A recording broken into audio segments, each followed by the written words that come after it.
Well, Labour has also claimed that passengers will be £1,000 better off if the party were to win the general election. That is after pledges from Jeremy Corbyn to renationalise the network and to change the way that fare rises are capped. Well, Liana Etkind is from the pressure group, the Campaign for Better Transport, and she's with us here in the studio. I mean, Liana, railways pretty much central in the campaign for a lot of the time. Presumably you welcome that focus, but is nationalisation, do you think, the way forward?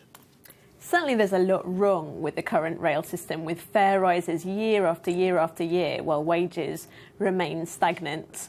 But I'm not sure that nationalisation is the only answer, or indeed the answer. Something that Campaign for Better Transport supports is more rail devolution. So that would mean more bodies like Transport for London or Transport for Greater Manchester having a say and controlling local transport networks, rail and bus, and integrating those together. That would give greater say and greater involvement and greater accountability to passengers. And after a year in which especially southern passengers have seen more fare rises for really quite rubbish service, I think we need to see some sort of change.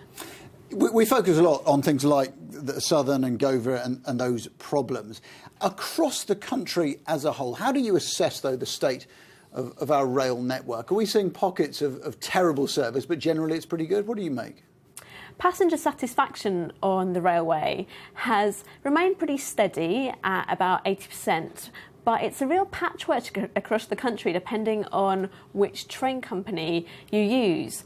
But what is across the board is that passengers are fed up with fare rises. People feel that every January when fares go up, they're getting fleeced and they're not necessarily seeing that money delivering more reliable trains or more frequent trains. Well, so just have a quick listen to this. This is some words from Mark Elborn, president of GE, one of the biggest companies in this country. Here's what he thought when I spoke to him a little about the idea of nationalisation.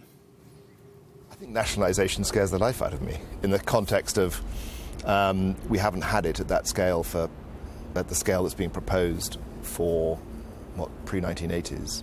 I think you've got a generation of people, the millennials, who have no concept or understanding of an evolving economy that would involve mass public ownership. Yeah, Liana, I wondered, do we have a rather sort of rosy view of British rail and nationalised railways? Because there'll be lots of people watching this who go back a few decades and say it was grim.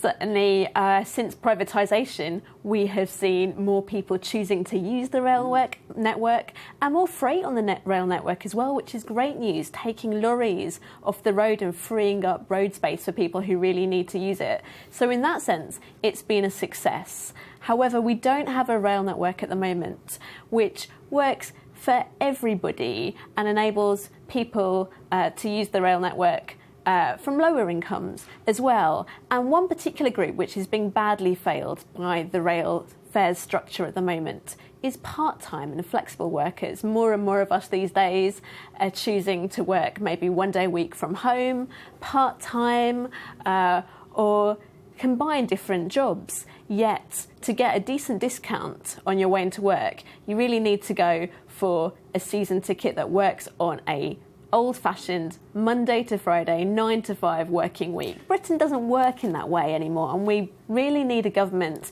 to take the lead on this, not leave it up to rail companies, but introduce a fair deal for part-time workers.